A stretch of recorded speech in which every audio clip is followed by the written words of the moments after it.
बचने बचाने वाले की बात मुझे याद आ रहा है।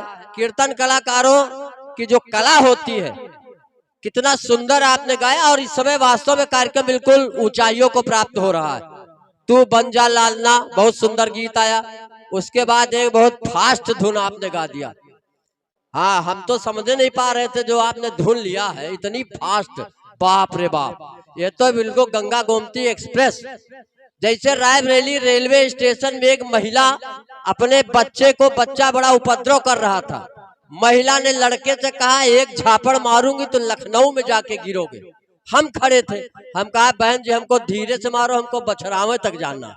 हाँ, तो कभी कभी इतना फास्ट गड़बड़ हो जाता, लेकिन ये कला है इनकी। कीर्तन कलाकार बाल में खाल निकाल लेते। एक बार एक आदमी की भैंस की पूंछ कट गई, तो वो एक डॉक्टर के पास गया। डॉक्टर ने कहा ऐसा है, भैंस ले आओ, पूंछ ले आओ, हम ऐसा लोशन लगा देंगे कि दोनों जुड़ जाएंगे। दूसरा डॉक्टर वहीं बैठा था, उसने कहा ऐसा करो, ये भैंस और पूंछ लाने की जरूरत नहीं, तुम खाली भैंस ले आओ, हम ऐसा लोशन निकालेंगे, लगा देंगे कि पूंछ निकल आएगी। तीसरा डॉक्टर यही का था, उसने कहा सुनो खाली पूंछ ले आओ, हम लोशन लगा देंगे, भैंस निकल आएगी।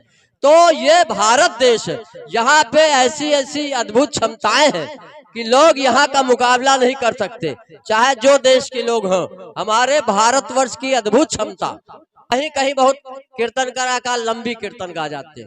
एक बार एक कीर्तन कलाकार ने इतनी लंबी कीर्तन गाई कि एक आदमी ही लंबा हो गया।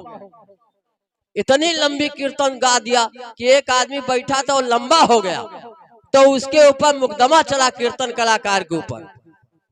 जब ले गए उसको अदालत में, तो जज ने कहा तुम्हारी लंबी कीर्तन सुन के एक श्रोता लंबा हो गया, तुमको फांसी की सजा दी जाएगी, कोई अंतिम इच्छा हो तो बताओ। तो उस कीर्तन कलाकार ने कहा जज साहब वह कीर्तन आपो सुन लियो। हाँ, समझ रहे हो तो तालियां बजाओ।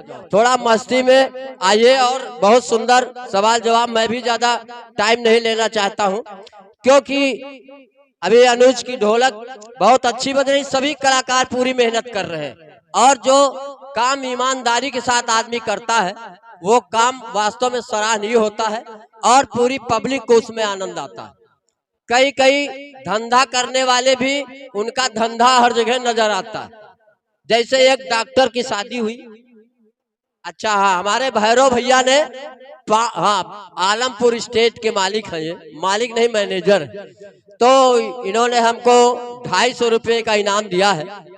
मैं इनको हृदय से, अच्छा एक कीर्तन कलाकार कहते हैं हृदय से धन्यवाद देते, तो कहा हम ससुरदास किडनी से धन्यवाद देते। हम भी तो हृदय से धन्यवाद देंगे, आप फेफड़ा से धन्यवाद दे सकते।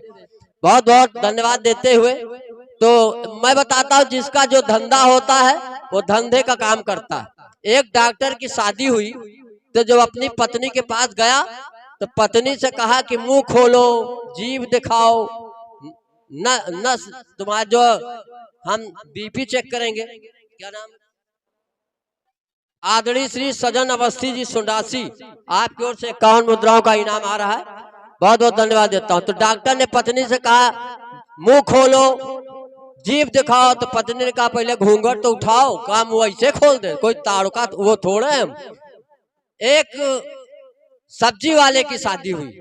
सब्जी वाले किसी जाड़े में शादी हुई, तो पत्नी के पास गया, तो पत्नी के ऊपर पानी छिड़कने लगा। तो बाप ने डांटा, कहा नालायक, जाड़े के दिन अब पत्नी के ऊपर पानी छिड़क रहे हो, जाड़े के दिन है। तो लड़के ने कहा, जो सब्जी बेचता था, उसने कहा बाप जान, पानी छिड़कने से माल ताजा बना रहता है। हाँ, तालियां बजाओ। मैं ससुराल जी को बड़े आदर सम्मान के साथ आमंत्रित कर रहा हूँ। बहुत सुंदर सा सवाल का जवाब, और साथ में कटपीस का भी जवाब अब की बार से शुरू हो गया है।